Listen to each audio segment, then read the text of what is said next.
Mr. President, distinguished guests and the audience, and dear all friends of democracy.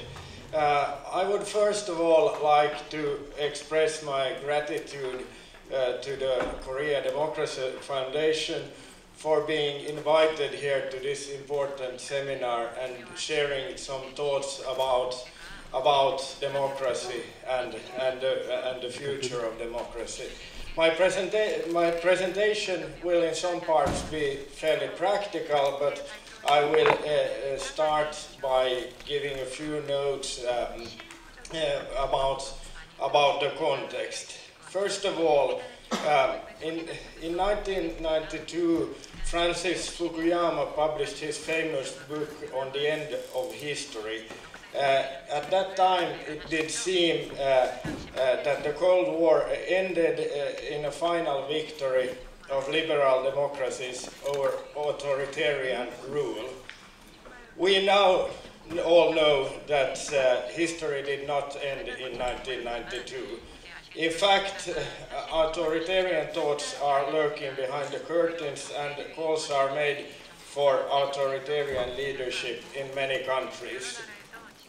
Political landscapes change rapidly, political parties pop up and disappear, and fake news has suddenly become a term that we almost use in everyday language. But the important thing is I'm convinced that the future will be shaped by our ability to protect and develop democracy, the rule of law, and human rights. I guess that the rule of law, human rights, and democracy go hand in hand. And this is what we're trying to do at our ministry as well, to put forward both to put forward human rights protection as well as developing the Finnish democracy to function in the 21st century. As a background, the Finnish democracy is fairly strong and enjoys high respect among the citizens, but also we rank very high on international comparative studies. Our experience of what makes democracy strong is first of all, we have a strong civil society which is free. We have a high level of education, and education for everyone, not just certain groups in society. We have very low hierarchies in the government and in the administration, and it's combined with good governance. We have a long history of openness and transparency, and we also have tried to do restless anti-corruption work and have very low level of corruption. Media freedom is also one very important issue, and equality between men and women. And I guess these combinations are what makes the democracy strong. But having said that, I guess that I would say that we also experience we are also experiencing some problems, and in all Western societies we can see that there is declining voting turnout in elections. We have less and less party members, and young people are often staying outside and not participating in the democracy. And that is why we need to think about new ways new ways for people to participate more often than every fourth or second year in elections. We need to have something in between the elections, and that is why what I'm going to talk about today is e-democracy, because we have tried to use the benefits of internet to have, for people to have more say and have more possibilities to participating in democracy. I don't know, I have the slides, yes, good, somebody is changing them. We think that internet can be a solution in some way, because, but it's meanwhile also a risk. I mean, we see fake news spreading around, we see a lot of problems with people just talking to like-minded people in their own bubbles and not discussing with different groups. But still, it's also a place where you can communicate with large audiences, and you can use it for many good purposes as well. In Finland we have, if you look at the statistics, almost everyone uses internet on a daily basis in Finland, so we have a good platform to start with developing democracy also on the net. Could I have the next slide, please?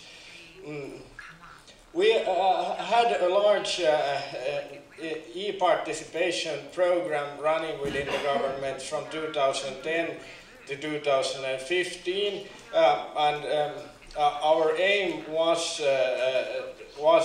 to create tools for better dialogue and interaction between the authorities and the public, and to improve e-participation both at local and national level, and to improve findability and openness. And I will tell you shortly more in detail what we did. It was part of a larger program on e-services in Finland, because we don't want a democracy to be separate from everything else, because people won't, otherwise people wouldn't find these services and so forth. So we created actually a whole range of e-services for learning, housing, and citizen advice and so forth, and also the democracy services were included in this. Next slide, please. And what we were perhaps aiming at was, my presentation also followed this same path. First of all, we need to have transparency, and transparency, the government should put forward all documentation on the internet, publish it so that the general public can follow what we do, how do we spend our money, and so forth. And this is very important in order to tackle corruption and other problems. Secondly, we need participation of people. Democracy, one of the biggest features of democracy is participation. But at the highest level, we're trying to go from one-sided participation to collaboration, where actually the community and the civil service and politicians can collaborate together, perhaps produce things together as well. Next slide. We think that the fundamental rights dimensions here are both that we have accessibility, transparency, and access to information. We need data protection and identification. We need engagement, and we also need to look at the paper world versus the digital world, so that people who are not digitally literate also have the possibilities to participate. But if I think at the whole thing, I think that three different things are needed at least. We need a stable basis, and the basis should be in legislation. Our constitution says that Finland is a democracy, and that the power belongs to the people. Secondly, our constitution also stipulates the fundamental human rights, and it says that it's the government's duty to guarantee that people have their democratic rules protected and developed and have their human rights protected. But legislation without actual participation opportunities is not so much. So we also need people to know what their actual rights are so that they can use their rights. Because if we have rights that we don't know or we can't use, then it's not so good. And thirdly, we need also to have a willingness within the government, within politicians, to be able to collaborate and to have a willingness to listen to what people have to say. I think these are three important issues.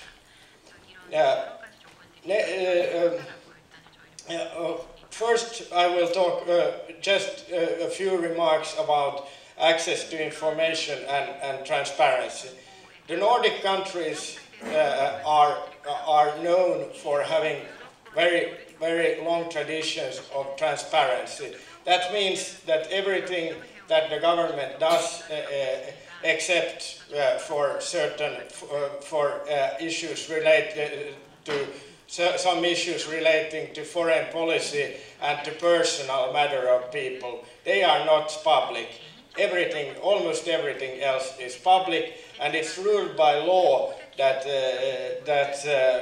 in the Act of Openness of Government Activities, that the government have to be proactive in publishing these documents, and on request, if not published, you can receive the documentation that you want if it's not judged as classified. And you can only judge something classified if you directly find a reason in the law. So I, as a civil servant, I cannot say that this is classified. Otherwise, you can go to the administrative court and they will rule that you can receive this information.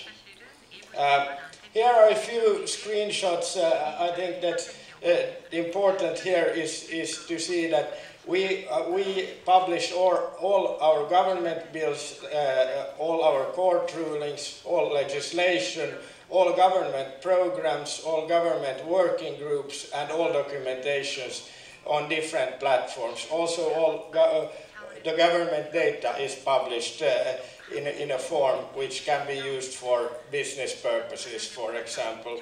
And we have also made a one-stop shop, the suomifinland.fi, which is a place where you can find all of these services digitally so that they can be easily found. We have quite strong party and candidate financing legislation concerning access to information and transparency in party and campaign financing. You also can find the Act in English. I put some of this because we translate some of our acts to English. We have a special web page where you can actually go in and find exactly how much a party and a candidate has received money, exactly how many euros and how they have spent it. And the idea for this is that we want the great public can follow the connection between the party and the candidates has to different stakeholders. So, for example, if a business pays a lot of money to a politician, then it's possible to see that transparently. Then from transparency to participation and agenda setting. We have a democracy.fi webpage where we have different types of citizen initiatives. You can put the next slide. The citizen initiative in Finland was launched in 2012, and it was by an amendment of our constitutions, and by passing a separate citizen initiative law. And according to the law, 50,000 Finnish citizens entitled to vote have the right to submit an initiative for the enactment of an act to the parliament, which means the citizen initiative in a nutshell is if you can do a proposal for a law, and if 50,000 people sign it, then the parliament will deal it in the same manner as they deal with government proposals. So it's actually a way for ordinary citizens to put forward legislation, and the parliament deals with it in the same way. The important thing about this is that you can collect these signatures through internet by using our citizen initiative platform. It requires strong identification for it, and there are various sources for it. And here we have a screenshot of how the page looks like. And what I would like to say about this, the important thing is that this has been seen as a very good, good new way of getting people to be interested about democracy and democratic issues. We have had so far 19 citizen initiatives in 5 years has entered the parliament, and the quickest, the most signatures for one initiative was actually collected over 100,000 signatures in just 12 hours. And you need to remember that Finland has only 5.5 million people, so it's quite a large amount. We have from 2 to 3 million visits on the web page per year, so it's actually a very well known issue. And so far of the citizen initiatives, one has actually been passed by the parliament, 4 are at the moment in parliament for reconsideration, and 3 initiatives the parliament didn't directly accept or reject them, but sent it back to the government for further preparation, so they actually had an impact. And what is important to see here is that it's not only on the internet where things happen.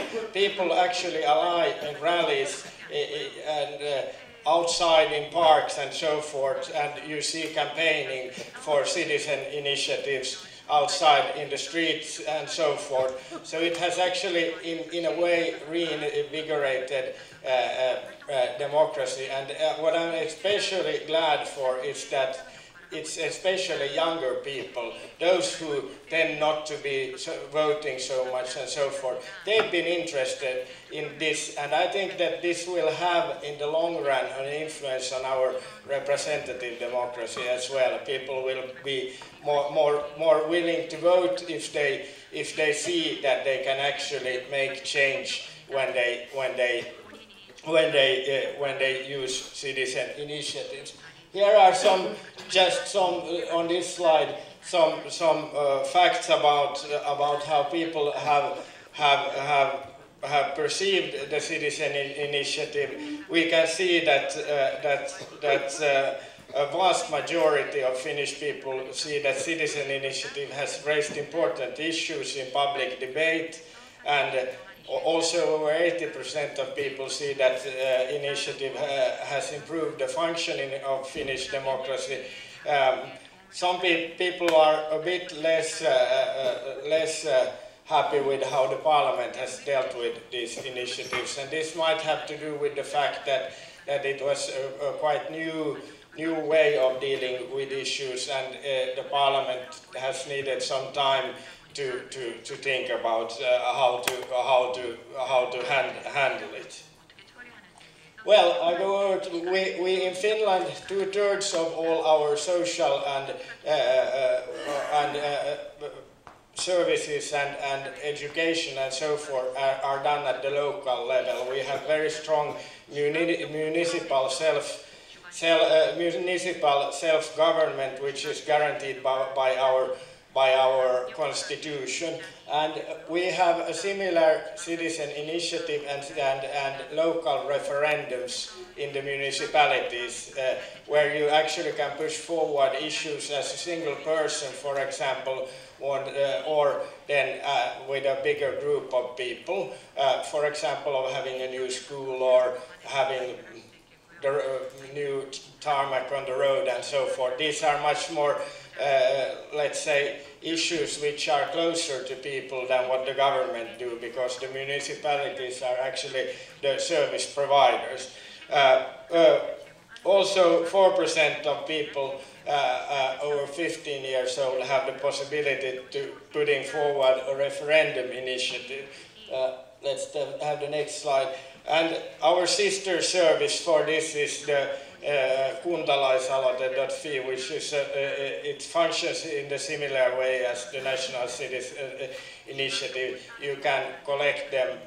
You collect them on the internet, and it's sent to the municipality for the municipal government to consider.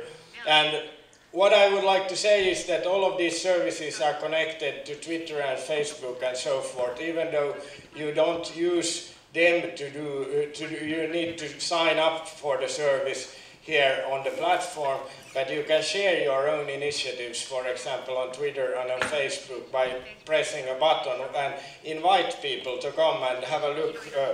This is my initiative. I'm pushing forward this issue, and I think when I look at user statistics, we can see that the most important ways of having people coming into this is either when the media discusses a citizen or local initiative, or then through social media, and the third is through NGOs. So that's the way of spreading the word in the digital world. Then to the last part of the presentation.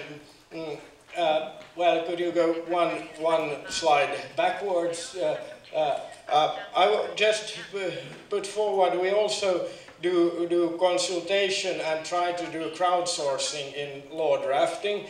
And I put forward. I wanted to put this on the slide. It's from the OECD Regulatory Policy Outlook, which is, gives a good picture of how different countries are done. I guess that the last part here is very important also. Reforms aimed at improving the quality of laws and regulation remain a potent means of stimulating economic activity and promoting well-being. And I think that we need to realize that democracy, good, well-prepared legislation together with the community also can lead to economic growth and well-being.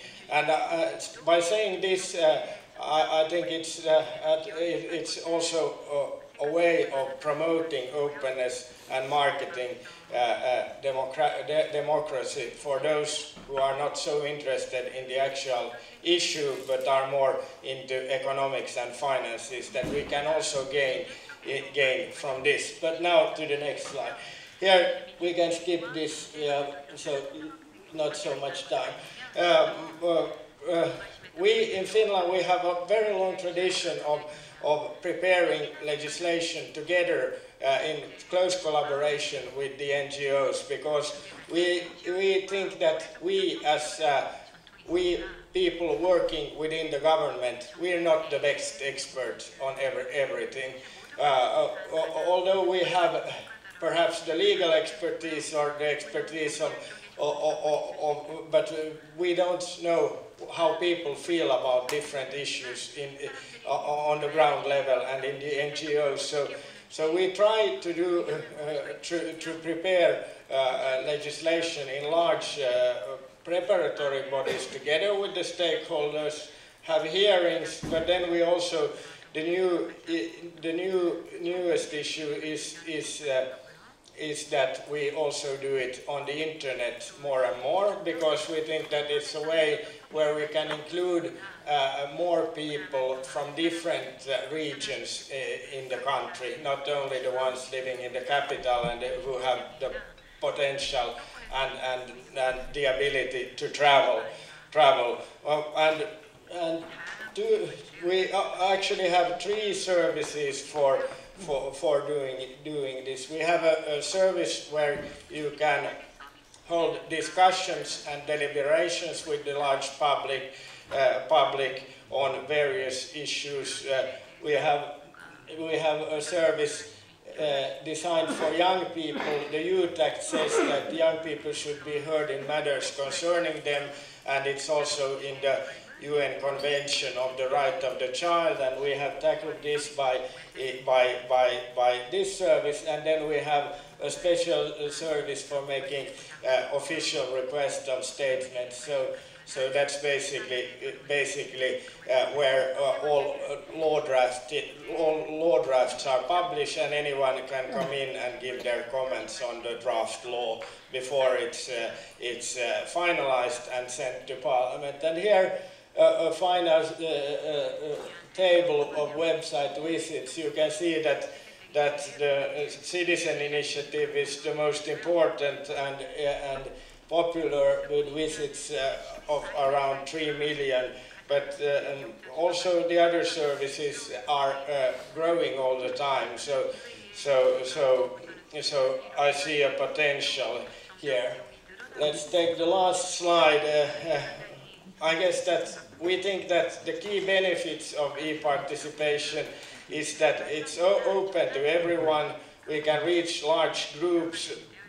We can increase quality, effectiveness, and also acceptability of the drafting process, which means that we can gain more legitimacy for what we do. We need a variety of participation methods. We think for everything from starting from initiatives to the end of the process, where we have a law draft which we can comment. And we see that all of these processes can be an advantage for democratic performance. But by saying this, I don't think that we can. That e-participation or e-democracy is the only solution for democracy. Far from that. I mean, we need to have a well-functioning representative system. We need to have a well-functioning legislation. We need to have good governance and so forth. And we need to push for more for human rights and for equality in all spheres of life. But this is just an example that I wanted to portray of how to use e-tools and internet to engage the public, and how it also actually not only happens on the internet, it transfers into actual movements for an initiative or a cause, and where the NGOs form a very important part. And the last slide, you can follow us on Facebook and Twitter if you like, and you can always send me an email if there is some more in-depth question that you want to have knowledge about. Thank you very much for your attention. It was a pleasure.